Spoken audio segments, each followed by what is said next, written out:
नमस्कार दोस्तों, एक बार आप सभी का फिर से बहुत बहुत स्वागत है आप सभी के अपने YouTube चैनल डियर गुरुजी पर। स्टार्ट करेंगे आज के सेशन को। उसके पहले आप सभी को बताना चाहूंगा, अगर आप लोग हमारे टेलीग्राम ग्रुप से नहीं जुड़े हैं तो आप लोग जुड़ जाइए, इंस्टाग्राम पे जो है फॉलो कर लीजिए। और इसके अलावा साथियों, अगर आपने अभी तक हमारा जो ऑफिशियल ऐप है डियर गुरुजी ऑफिशियल, क्योंकि आपको यहाँ पर तैयारी एमसीक्यू की जो क्लासेस हैं, फ्री वाली जो क्लासेस हैं, आपको यूट्यूब पर डेली बेसिस पर देखने को मिल रहा है।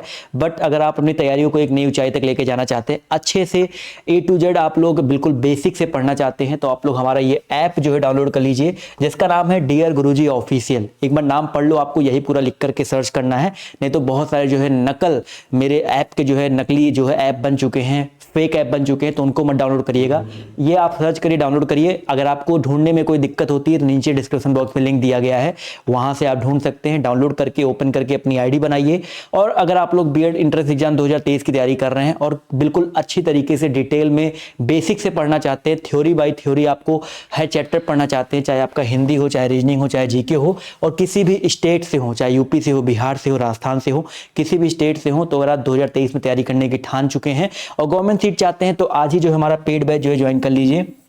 आपको बिल्कुल बेसिक से चीजें जो आपको यहाँ पर पढ़ाई जा रही हैं। आपका ये जो बैच है ये आपके सिर्फ इसी एग्जाम के लिए नहीं, अगर आप लोग ये अच्छे से पढ़ लेते हो हिंदी, रीजनिंग, जीके, आगे जो भी टीचिंग से रिलेटेड एग्जाम या कोई वनडे एग्जाम जो है दोगे तो ये सब चीज़ आपको वहाँ पे काम आने वाली हैं। ठीक, तो अगर आप लोग को इस बैच में जुड़ना है तो नीचे डिस्क्रिप्शन बॉक्स में दिए गए लिंक से जल्दी से इस ऐप को जो है डाउनलोड कर लीजिए। तो चलिए अब क्लास की तरफ बढ़ते हैं और क्लास की तरफ फोकस करते हैं। आप ये काम क्लास के बाद जरूर कर लीजिएगा। चलिए दोस्तों, स्वागत है आप सभी का एक बार फिर से आपके अपने YouTube चैनल डियर गुरुजी पर। चलिए दोस्तों, आज आपके बीच में जीएस के कुछ महत्वपूर्ण प्रश्न लेकर आया हूं, और ऐसे प्रश्न जो आपके एग्जाम में डायरेक्टली पूछे जा सकते हैं। तो चलिए, आज आपके सामने पहला क्वेश्चन ये रहा, आप देखिए और इसका आंसर करिए। बताइए भैया कि किस भारतीय समुदाय ने भारत में पहले क्रिकेट क्लब की स्थापना की थी। आपको बताना है कि किस भारतीय समुदाय ने पहली बार क्रिकेट क्लब की स्थापना की। चलो आंसर करो भैया। तो आप लोग देखो, जो भारतीय समुदाय है पहली बार, एक बार आप समझ लें, जो भारतीय समुदाय है वो देखो, सबसे पहले इसका किया गया था पारसी समुदाय ने इसका किया था। पारसी समुदाय ने 1846 में एक नाम रखा था ओरिएंटल क्रिकेट क्लब। क्या रखा था भैया? Oriental cricket club, cricket club इसका नाम रखा था। उसके बाद 1877 ईस्वी में इसका नाम बदलकर रख दिया गया पारसी क्रिकेट क्लब। क्या रख दिया गया भैया? पारसी क्रिकेट क्लब रख दिया गया। उसके बाद आपको पता होगा कि आपका जब बीसीसीआई आया, क्या बीसीसीआई, तो बीसीसीआई का गठन सबसे पहले हुआ था 1928 ईस्वी में। बीसीसीआई का मतलब होता है भारतीय cricket control board, cricket control board, इसका मतलब क्या होता है? भारतीय क्रिकेट कंट्रोल बोर्ड होता है। इसका गठन सर्वप्रथम कब हुआ था? 1928 में हुआ था। और अपना जो भारत है, पहला आधिकारिक जो टेस्ट मैच खेला था भारत ने, भारत द्वारा, देखो भैया, भारत द्वारा फर्स्ट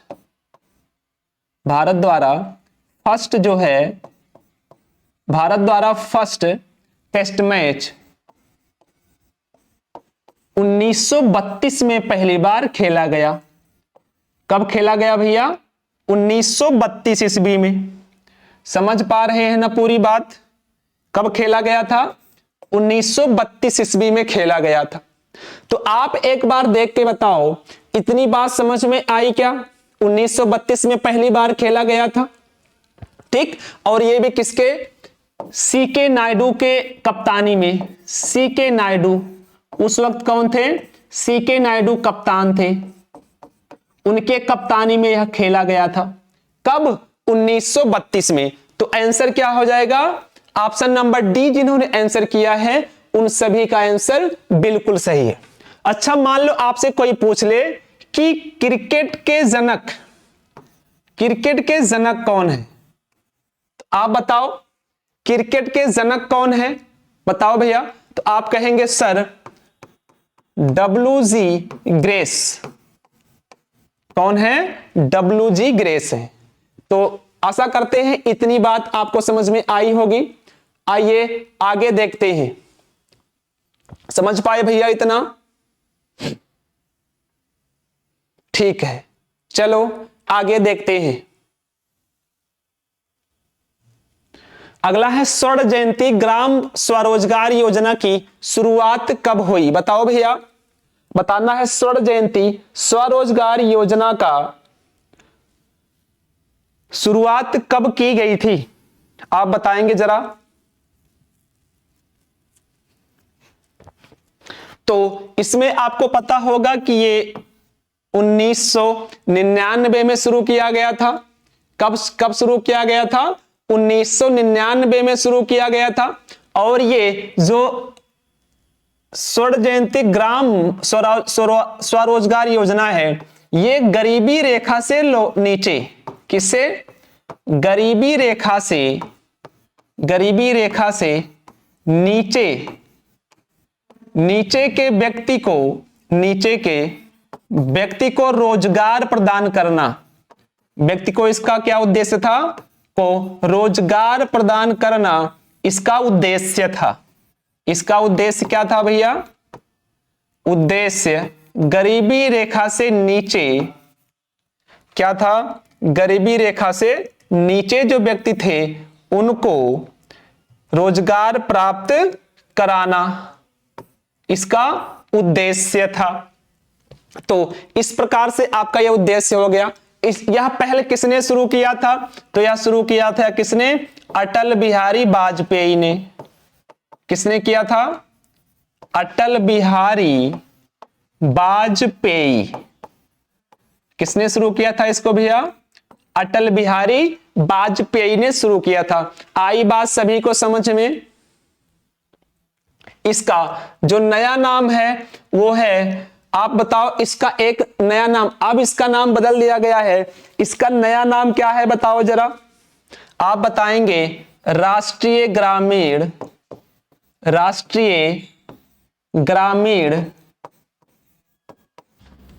आजीविका मिशन।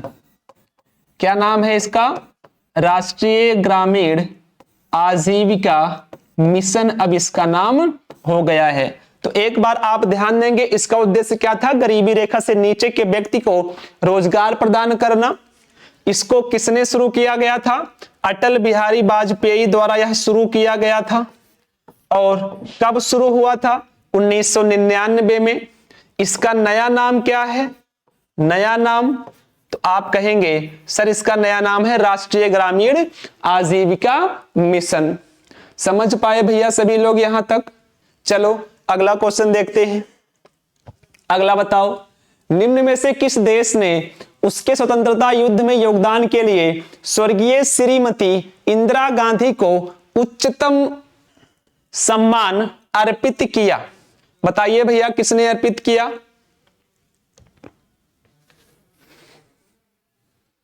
तो देखो फटाफट देखो, ये इंदिरा गांधी को किया गया था बांग्लादेश द्वारा।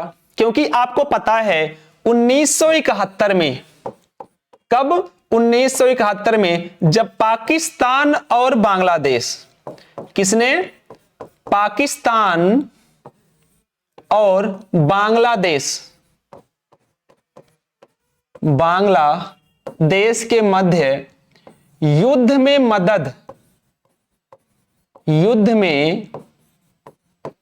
मदद के उपलक्ष्य में, किसके? युद्ध में मदद के उपलक्ष्य में ये मिला था। मदद के उपलक्ष्य में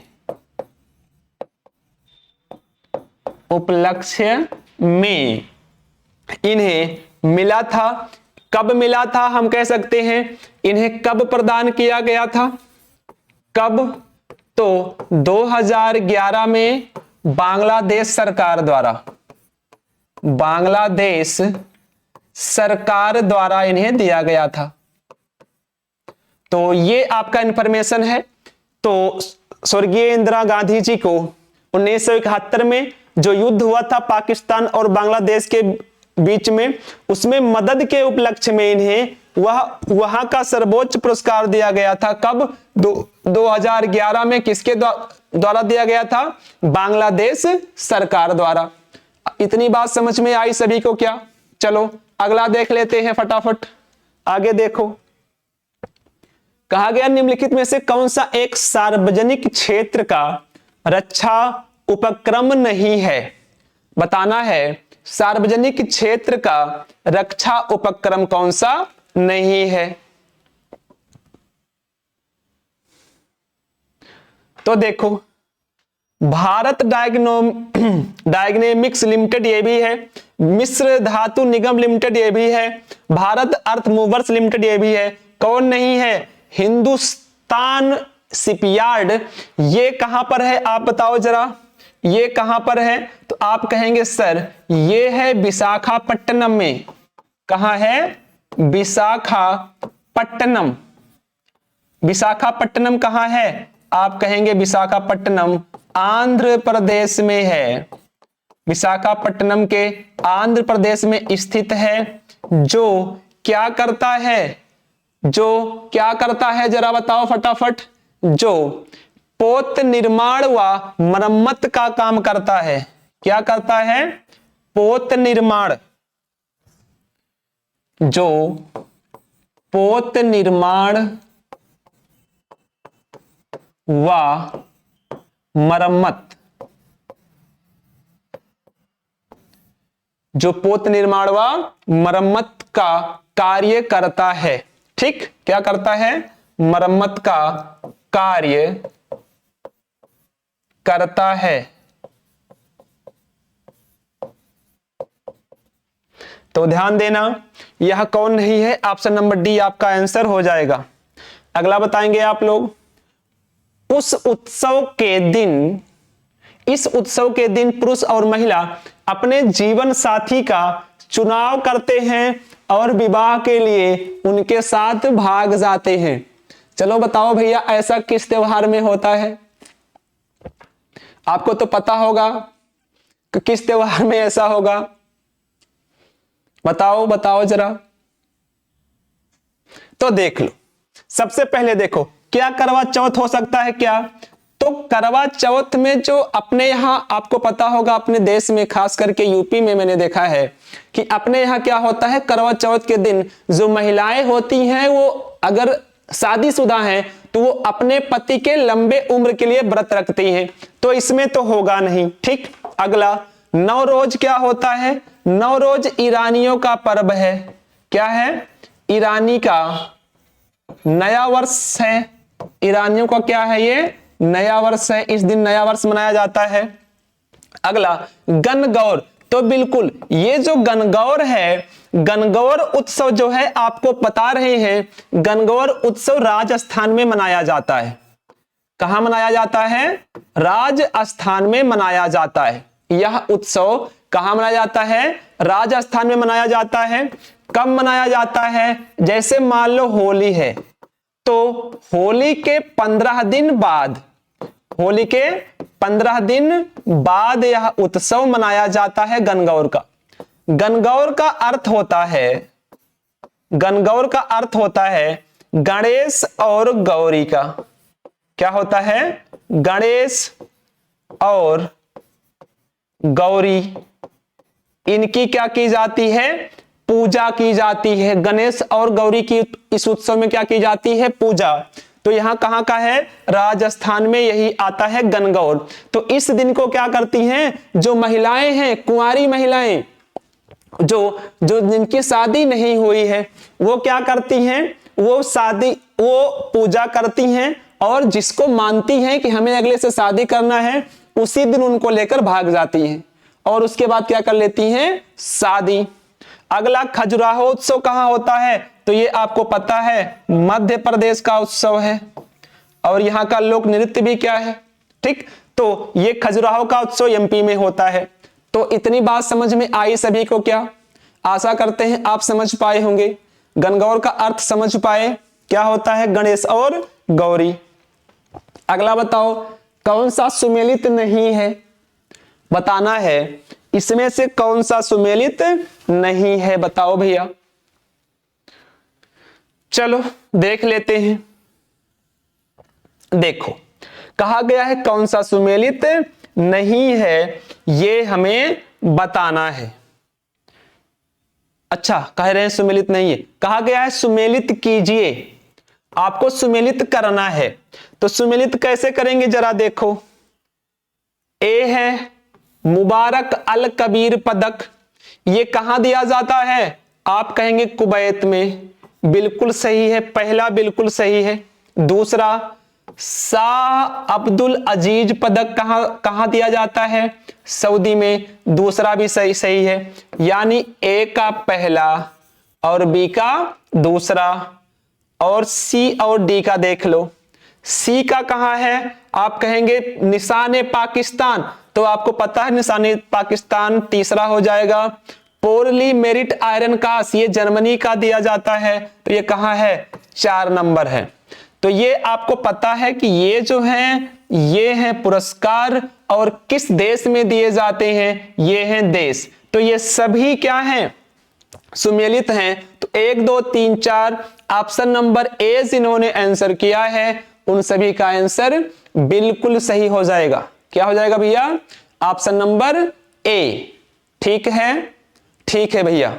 आगे देखो, बताना है मलेरिया दिवस कब मनाया जाता है। फटाफट आंसर करो। मलेरिया दिवस, तो आप लोग जानते हैं मलेरिया दिवस 25 अप्रैल को मनाया जाता है। ये कब से मनाया जाना प्रारंभ हुआ? तो आप कहेंगे 2008 ईस्वी से पहली बार मलेरिया दिवस मनाया जाना प्रारंभ हुआ। मलेरिया दिवस क्यों मनाया जाता है? तो जो मलेरिया जो होता है, आपको पता है कि मलेरिया मच्छर के काटने से होता है, वो भी किसके? मादा एनाफ्लीज जो मच्छर होते हैं उनके काटने से होता है। किससे होता है मलेरिया? मलेरिया किससे होता है? मलेरिया किसके काटने से होता है? तो आप कहेंगे मादा मच्छर से, और उनका क्या नाम होता है? मादा एनाफिलीज। मादा एनाफिलीज मच्छर के काटने से यह होता है। समझ पाए भैया? तो ये होता है 2018 में पहली बार मनाया गया। मलेरिया जो होता है मादा एनाफिलीज मच्छर के काटने से होता है, जो मादा मच्छर होती हैं। अगला एक देख लो, 10 अप्रैल को विश्व होम्योपैथी दिवस मनाया जाता है। विश्व होम्योपैथी दिवस। ठीक है भैया, आशा करते हैं इतना आप समझ पाए होंगे। अगला देख लो, अगला बताएं आप फटाफट।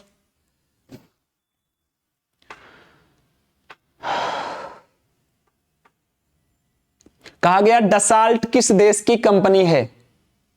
आपको बताना है डसाल्ट किस देश की कंपनी है।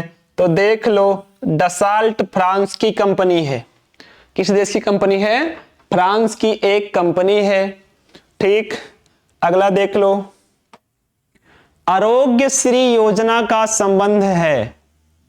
आपको बताना है जो आरोग्य श्री योजना है यह किससे संबंधित है? आरोग्य श्री योजना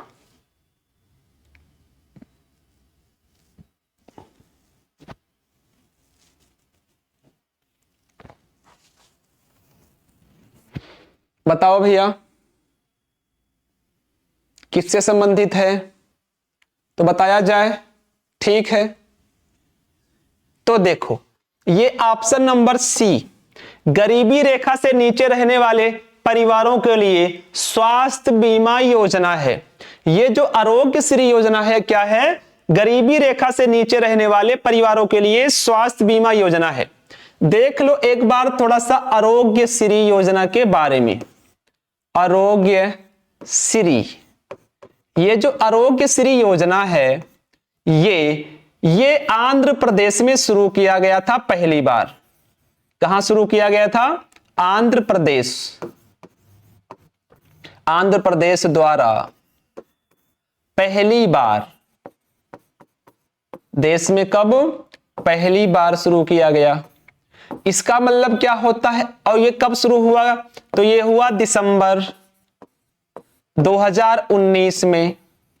इसमें क्या होता है, जो रोगी होते हैं, क्या होते हैं, रोगी को वित्तीय सहायता, रोगी को क्या दिया जाता है, रोगी को वित्तीय सहायता प्रदान किया जाता है, वित्तीय सहायता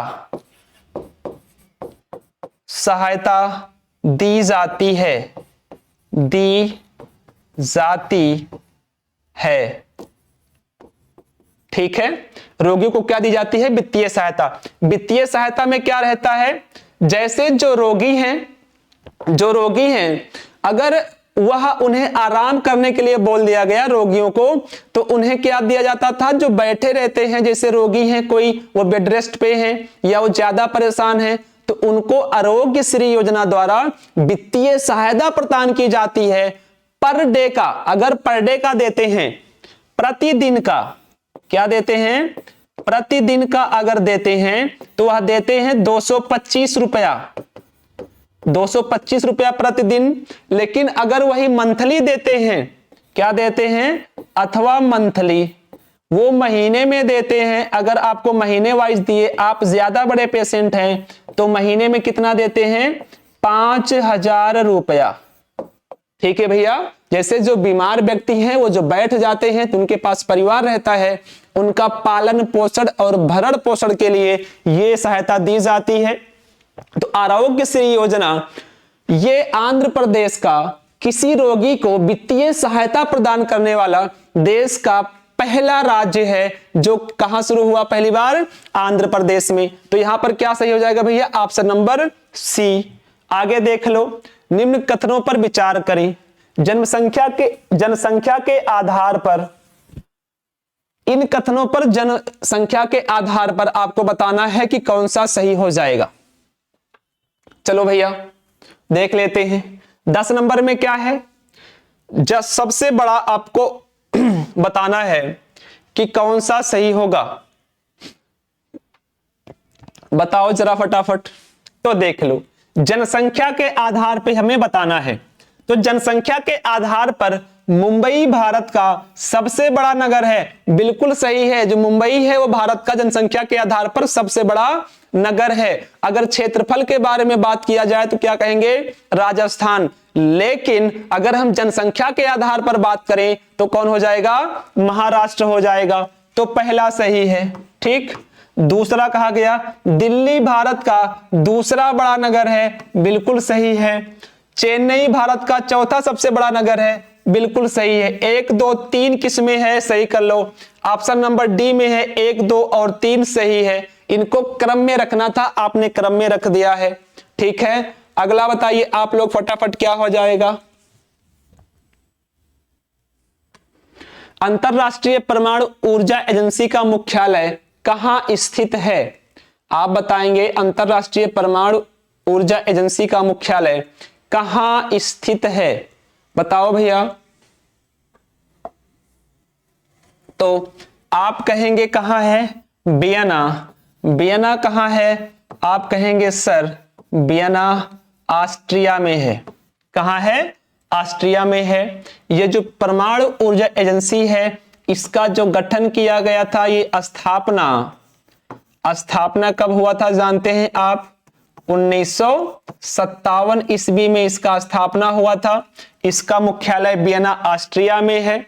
अगला आपको दिख रहा होगा जेनेवा। जेनेवा में आपको वर्ल्ड हेल्थ ऑर्गेनाइजेशन का मुख्यालय है और WTO का मुख्यालय है और इंटरनेशनल लेबर ऑर्गेनाइजेशन का भी मुख्यालय है।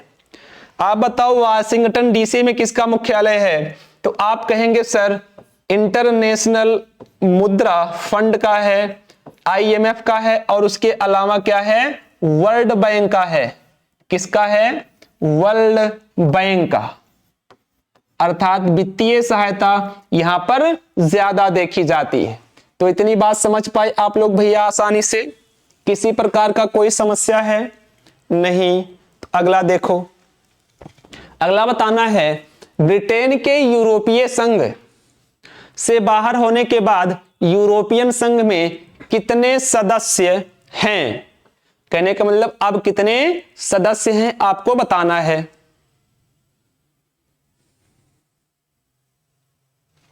आप बताओ। तो देख लो, अब इसमें कितने बचे हैं, 27 बचे हैं। कितने बच गए हैं भैया, 27 बचे हैं। देखो यूरोपियन संघ, एक बार देख लो, यूरोपियन संघ, जो यूरोपियन संघ है इसका आप बताओ, यूरोपियन संघ का स्थापना कब किया गया था, जरा फटाफट बताओ, इसका स्थापना कब हुआ था, स्थापना।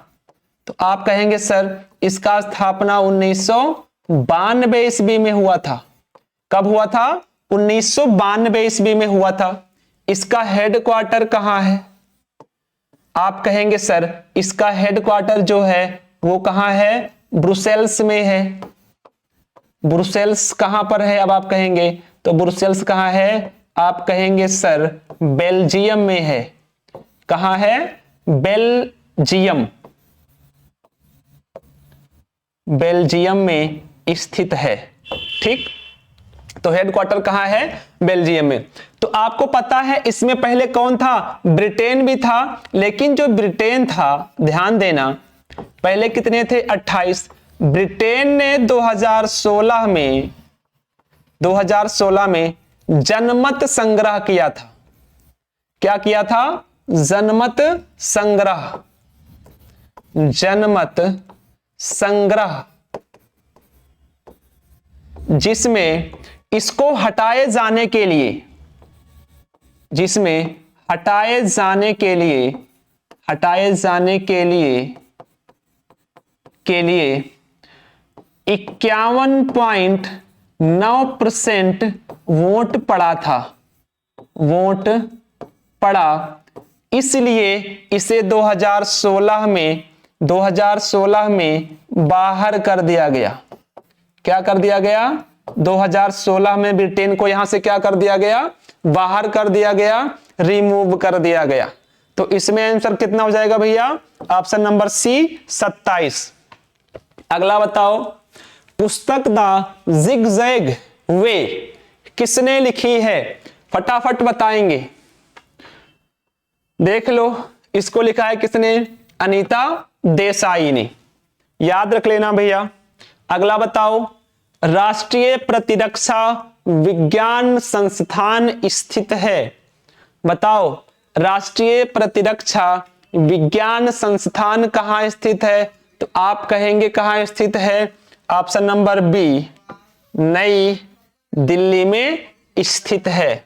विज्ञान, अगर आपसे पूछे विश्व विज्ञान अनुसंधान केंद्र कहां स्थित है, तो आप कहेंगे कहां स्थित है, लखनऊ में। अभी हाल ही में आपको बताया गया था। अगला बताओ, निम्नलिखित में से कौन सा एक पंचशील का सिद्धांत नहीं है। आपको बताना है कौन सा पंचशील का सिद्धांत नहीं है। तो आप देखो, पंचशील का सिद्धांत शांतिपूर्ण सह अस्तित्व बिल्कुल है, एक दूसरे के भूभागीय अखंडता और प्रभुता पारस्परिक समान होने चाहिए, सही है। एक दूसरे के आंतरिक मामलों में पारस्परिक हस्तक्षेप, मतलब कोई हस्तक्षेप नहीं करेगा, बिल्कुल सही है। तो यहां पर कौन गलत है, ए, गुट निरपेक्ष पंचशील सिद्धांत में नहीं आता है। इसका एक या इसके स्थान पे यह होता है कि आक्रमण के समय क्या करेंगे, एक दूसरे का मदद करेंगे। आक्रमण के समय मदद आपको करना है। तो ये हो गया आपका, तो ये होता है पंचशील सिद्धांत होता है। तो इसमें कौन सा सही हो जाएगा, ऑप्शन नंबर ए। जिन्होंने आंसर किया है उन सभी का आंसर बिल्कुल सही है। अगला बताना है, डॉट डॉट डॉट ने दिल्ली शहर की स्थापना सबसे पहले की थी और इसे इंद्रप्रस्थ नाम दिया था। चलो बताओ भैया, इनकी स्थापना किसने की थी और इनको इंद्रप्रस्थ नाम किसने दिया था। तो देखो, सबसे पहले दिल्ली की स्थापना, तो आप जरा याद करो, जब महाभारत हुआ था, क्या हुआ था? महाभारत। तो महाभारत में जब कौरवों ने पांडवों से क्या जीत लिया? उनका पूरा राज्य। जैसे कहने का मतलब यह है कि उस वक्त जो बंटवारा हुआ था, बंटवारे में कौरवों ने अपना क्या मांग लिया था? जो बने हुए क्षेत्र से, जो संपन्न क्षेत्र थे, उन्होंने उसको मांग लिया, और जो पांडव थे इनको दे दिया गया था एक बंजर भूमि। उसी बंजर भूमि पर पांडवों ने इंद्रप्रस्थ नामक एक स्थान का क्या किया गया था? निर्माण किया गया था। तो उसी इंद्रप्रस्थ के नाम से जाना जाता था किसको? दिल्ली को। उसी इंद्रप्रस्थ के नाम से बाद में किसको जाना गया? दिल्ली को जाना गया। दिल्ली का अगर आपसे पूछ ले कि दिल्ली का वास्तुकार अगर पूछ ले, कभी कभी आ जाता है, तो आप कहेंगे एडविन लुटियन। क्या कहेंगे? एडविन लुटियन कहेंगे। ठीक, तो ये हो जाएगा। दिल्ली को भारत की राजधानी कब मानी गई? तो आप कहेंगे पहली बार स्थानांतरित कब किया गया? 1911 में। और कब उसे बनाया गया? 1912 ईस्वी में बनाया गया। तो ये जो आपसे कहा गया है दिल्ली शहर सबसे पहले किसने बनाया था? आप सभी का फिर से पांडवों ने। बहुत स्वागत है आप सभी के अपने YouTube चैनल डियर गुरुजी पर। स्टार्ट करेंगे आज के सेशन को, उसके पहले आप सभी बताना चाहूंगा।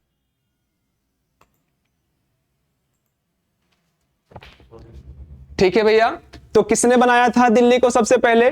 पांडवों ने बनाया था, जो इंद्रप्रस्थ के नाम से जाना जाता था। अगला क्वेश्चन देख लीजिए आप लोग। कहा गया महिलाओं के लिए ओलंपिक में शुरू किया गया पहला खेल। ओलंपिक में महिलाओं के लिए शुरू किया गया पहला खेल क्या था? आप लोग फटाफट बताएंगे। पहला खेल क्या था भैया? तो आप लोग जरा देख लो। ये जो पहला खेल था वो क्या था? गोल्फ था। क्योंकि पहली बार 1900 में यह पहली बार क्या किया गया? पेरिस ओलंपिक में। कहां पर? पेरिस ओलंपिक में सर्वप्रथम किसे शामिल किया गया था? गोल्फ को शामिल किया गया था। किसको शामिल किया गया? गोल्फ को। और इसी वर्ष 1900 में ही किसे और शामिल किया गया था? लेकिन बाद में किया गया था क्रिकेट और नौकायन को भी। क्रिकेट और किसे शामिल किया गया? नौकायन को शामिल किया गया। लेकिन सबसे पहले पूछा गया है, तो सबसे पहले हम क्या आंसर कर देंगे? हम सबसे पहले करेंगे गोल्फ। तो ऑप्शन नंबर सी जिन्होंने आंसर किया है उन सभी का आंसर बिल्कुल सही है, गोल्फ हो जाएगा। ठीक,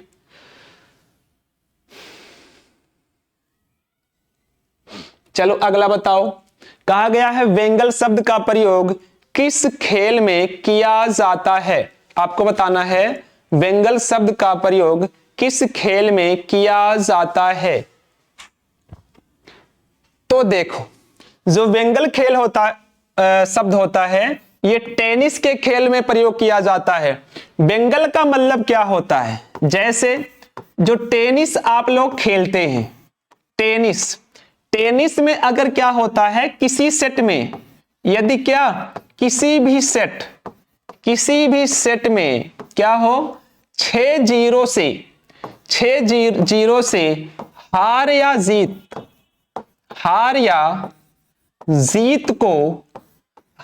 जीत को क्या कहते हैं? जीत को बेंगल कहते हैं। बेंगल कहते हैं। समझ पाए भैया? तो टेनिस में किसी भी सेट में अगर 6-0 से हार या जीत हो गया तो उसे हम क्या कह देंगे? वेंगल कह देते हैं। अगला क्वेश्चन बताओ। अगला है वाह अंतरिक्ष में यात्रा करने वाला प्रथम मानव कौन था? वाह अंतरिक्ष में यात्रा करने वाला प्रथम मानव कौन था? बताओ भैया। तो देखो कौन था? यूरी गगरिन था। कौन था? यूरी गागरिन था ये पहला अंतरिक्ष यात्री था जो कहां का था, सोवियत संघ का था। देखो ये कहां का था भैया, सोवियत संघ, सोवियत संघ